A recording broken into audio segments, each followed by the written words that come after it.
start out by saying I am sorry if I sound weird while filming this, but I'm sick when I had to film, so there was no more delaying it. I had to get it filmed so that I could get it put up. But yeah, if I sound weird, that's why.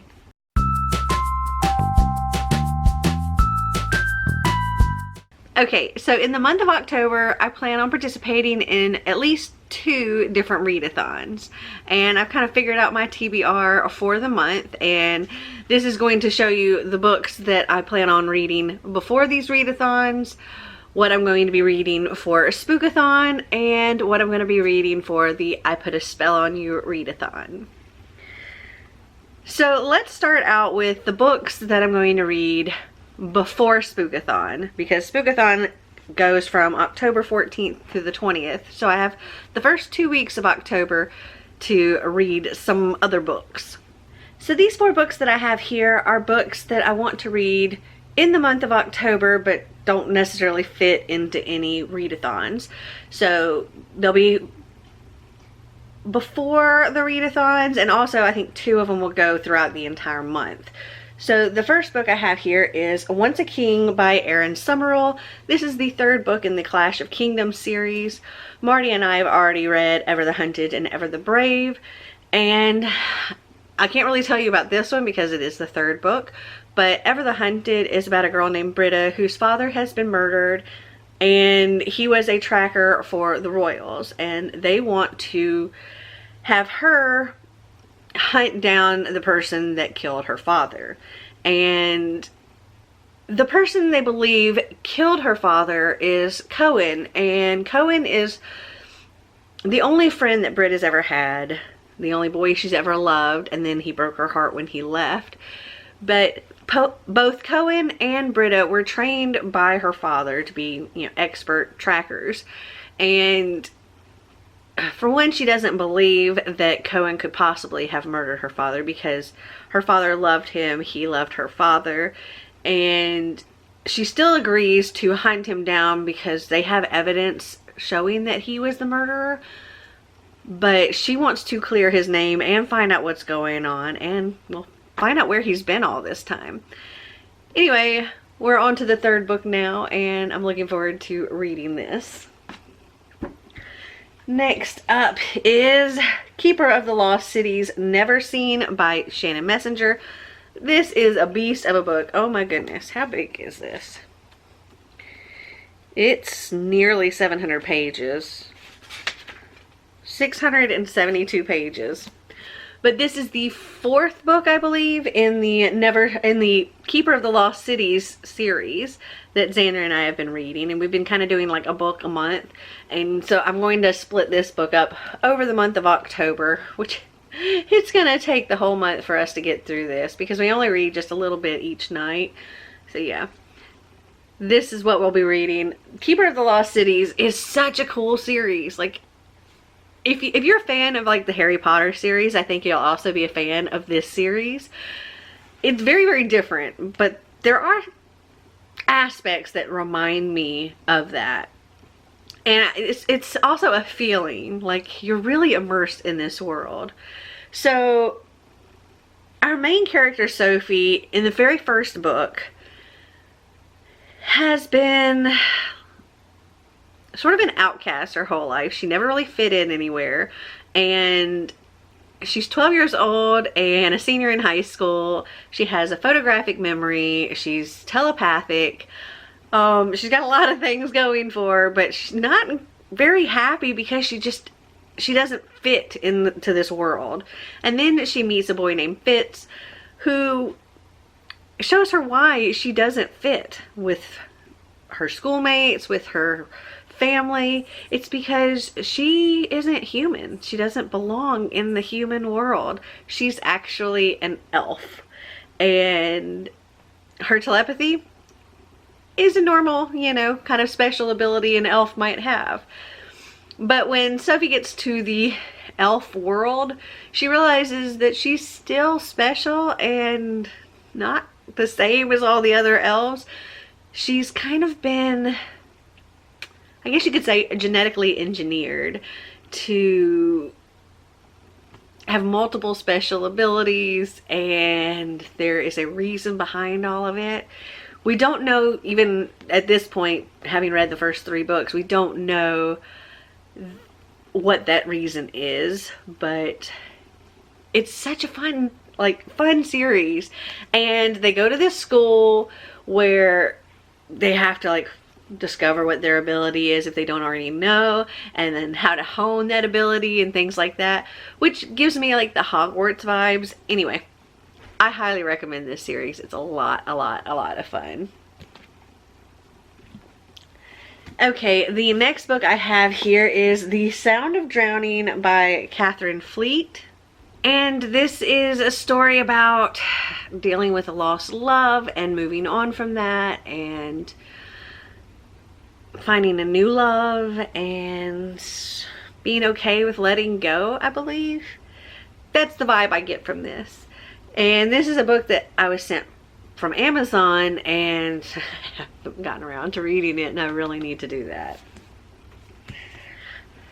And the last book I have here is actually an ARC, but the book's already come out, which is why I definitely need to get to it, which is kind of what's going on with a lot of the ARCs that I've gotten recently, because they're all coming out now and I haven't gotten them read.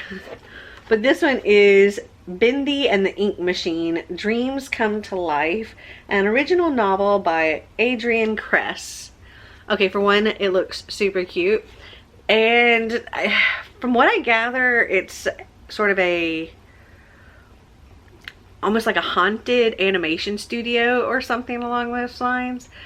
Like maybe Bendy is coming to life or something. There's like something is going bump in the night at Joey Drew Studios. Something that leaves behind trails of thick, dark ink. And it sounds kind of spooky, but it sounds like a lot of fun. And it also looks kind of cute, but could be creepy too. I thought it was perfect for October. Okay, now on to my Readathon TBRs. Okay, so the first Readathon I'll be doing is Spook-Athon 2019, hosted by Kayla over at BooksandLala. And like I said before, this runs I can't remember if I said it or not, but it runs October 14th through the 20th, and there are 5 challenges. So the first challenge is to read a thriller, and for that I'm going to read one of my Once Upon a Book Club boxes, books, whatever. I'm going to read one of these. It's been a while since I've read one, and I love opening the gifts, and during a like week-long reading vlog or a 24-hour readathon or something like that is the perfect time to do this, because I open up all the gifts and show you them as I'm reading the story. So the one I chose to do was the August box. I think it was the August adult box. And the book was The Turn of the Key by Ruth Ware. I've heard nothing but amazing things about this book. Everybody says it is so good. And this book could fit many of the challenges. It could fit read a thriller. It could fit read a book with red on the cover because her name is in red there. Spooky word in the title? Not really. Spooky setting? Yes. Wouldn't normally read? No, it really wouldn't fit that. But it would fit 3 of the challenges.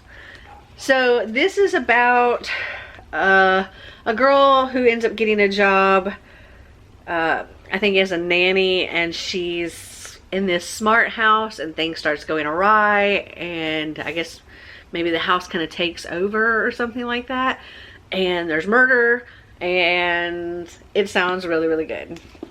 So yes, I'm going to be reading this and opening all the gifts that go along with it.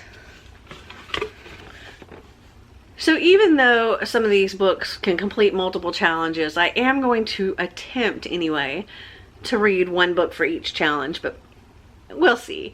I do have backups because, you know, they do count as multiple ones if I need to, just in case I don't complete all of them. But my goal is to complete all 5 books for all 5 challenges.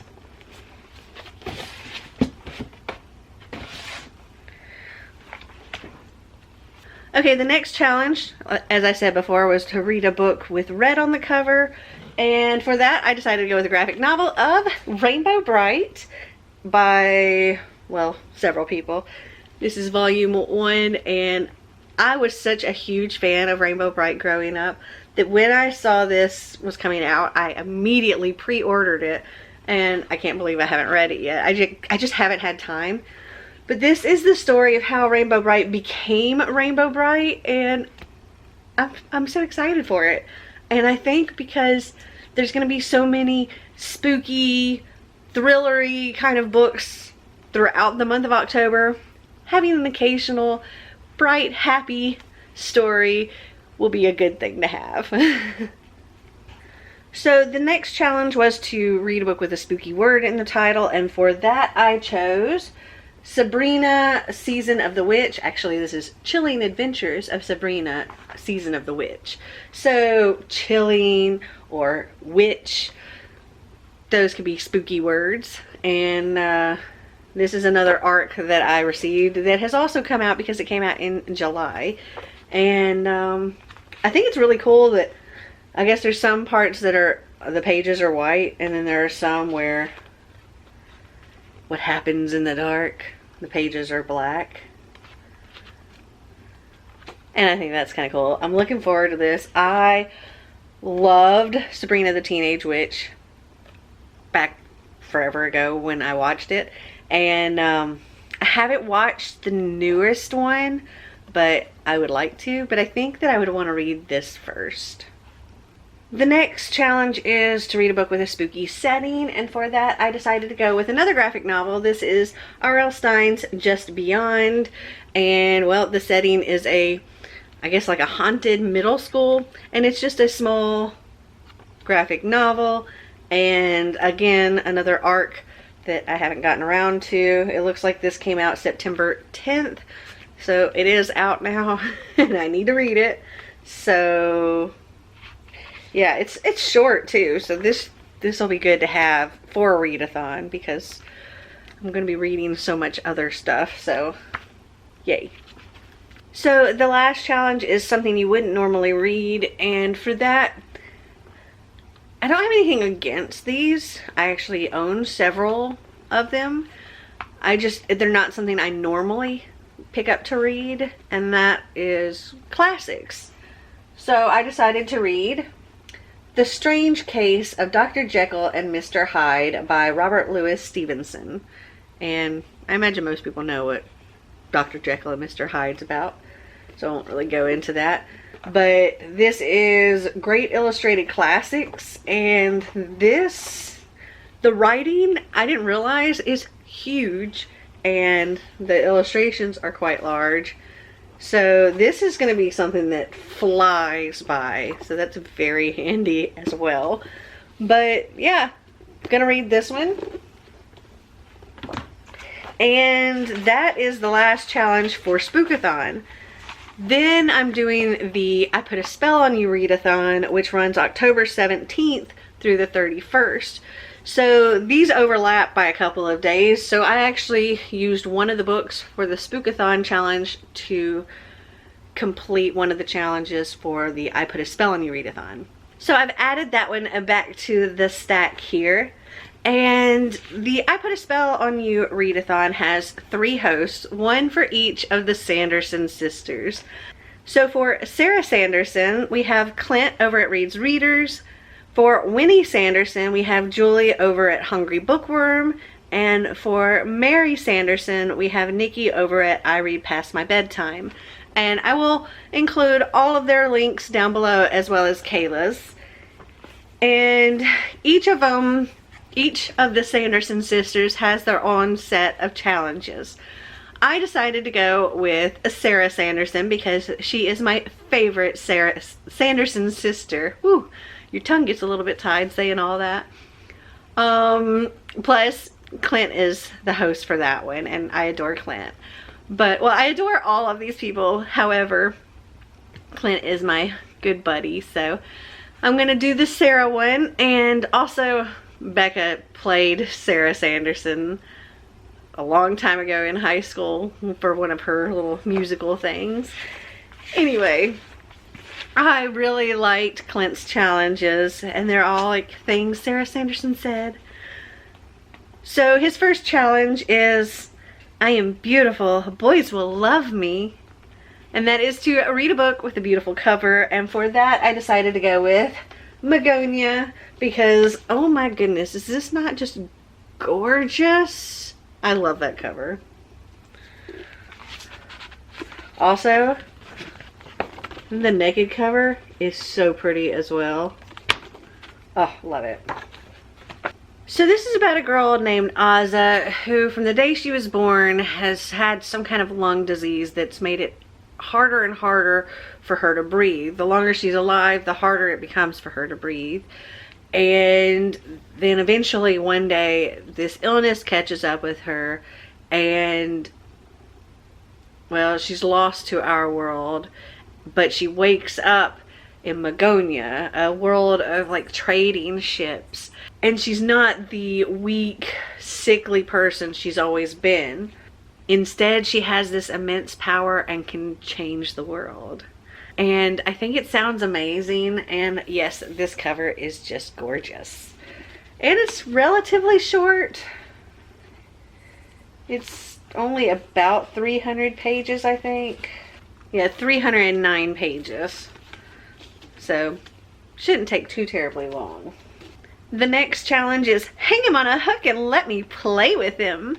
And that is to read a romance. So for that, I decided to go with a book that I definitely need to get to like right away. And I was supposed to get to it last month and I just didn't have the time.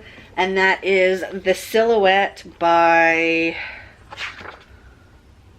William Ray Middleton Jr. This is actually sent to me by the author, and another booktuber, Nikki over at I Read Past My Bedtime, reached out to me and asked me if I'd be interested in reading this book, and she told me all about it, and I was like, absolutely. And she put the author in contact with me, and he wrote me and asked me, you know, would I be interested in reading this book? And he told me all about it, and I was like, absolutely, it sounds amazing. This is a Phantom of the Opera retelling with like the gender roles reversed. And anyway, I thought it sounded so good, and I'm looking forward to reading this as well. And again, this is a short book. It's only 270 pages, so hopefully I can get this knocked out no problem during the I Put a Spell on You Readathon. Okay, the next challenge is amok, amok, amok, amok, amok. Your TBR is running amok. Read a book that's been on your TBR for a long time, and this one is one that I read the first one and was going to read the second one right away, and then got on to something else and just completely forgot to come back to this. So I thought I had actually read it, but then when I looked at it, I was like, I don't know how this actually ended. And that is Volume 2 of Space Battle Lunchtime, A Recipe for Disaster. So yes, I've read the first one, which was Lights, Camera, Snaction, and it's super cute. We have this like baker girl that's, well, she's just at work one day, and this alien comes in, and they need somebody to fill a space on this alien cooking show. And they're like, you'll do, and zap her up into space, and now she's on this competitive cooking show with ingredients that she knows nothing about, and it's super cute. And I think there's like this well, I believe it's a girl-girl relationship, because there is this alien, and I'm pretty sure she's female, and oh yeah, I just opened right up to it, and it is. Anyway, it looks super cute, and I can't wait to read this. The next challenge is Dead Man's Toe, Dead Man's Toe, Dead, Dead, Dead.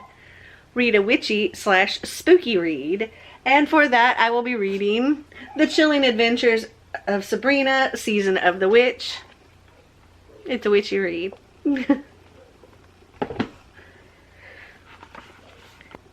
And the next challenge is I'll Be Thy Friend. Read a book centered or featuring a friendship group. So for that, I'm going to be reading Like a Love Story by Abdi Nezmain. Not sure if I'm pronouncing that right at all. But this does follow a group of, let's see, it says it's 1989 in New York City, and for 3 teens, the world is changing. Reza is an Iranian boy who has just moved to the city with his mother to live with his stepfather and stepbrother. He's terrified that someone will guess the truth he can barely acknowledge about himself. Reza knows he's gay, but all he knows of gay life are the media's images of men dying of AIDS. Judy is an aspiring fashion designer who worships her Uncle Stephen, a gay man with AIDS who devotes his time to activism as a member of ACT UP. Judy has never imagined finding romance until she falls for Reza and they start dating. Art is Judy's best friend, their school's only out and proud teen. He'll never be who his conservative parents want him to be, so he rebels by documenting the AIDS crisis through his photographs. As Reza and Art grow closer, Reza struggles to find a way out of his deception that won't break Judy's heart and destroy the most meaningful friendship he's ever known. This is a big-hearted, sprawling epic about friendship and love and the revolutionary act of living life to the fullest in the face of impossible odds. And then the final challenge was, come little children, I'll take thee away into a... I can't sing right now, I'm sick. That's my excuse. Anyway, the challenge is to read the group book, which is Spell of Lost and Found, or to watch Hocus Pocus with Clint on Halloween. And that's what I'm going to do, because I haven't watched Hocus Pocus in forever, so I'm going to watch that. Actually, I watched it sorta, kinda, but not really. I saw it acted out at Mickey's Not So Scary Halloween party at Disney World when I went for BookNet Fest. Which you'll see clips and pictures and stuff of that when I post my video. Actually, by the time this posts, that should already be posted. So, if it is, I'll link it up here. Alright, well that is my entire TBR. I think there's like 13 books here. So I should be able to get those done, and hopefully some more.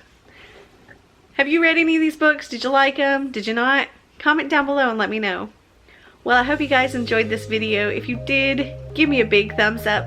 If you'd like to see more videos like this, click that subscribe button down below. And until next time, remember to always be completely you. Bye!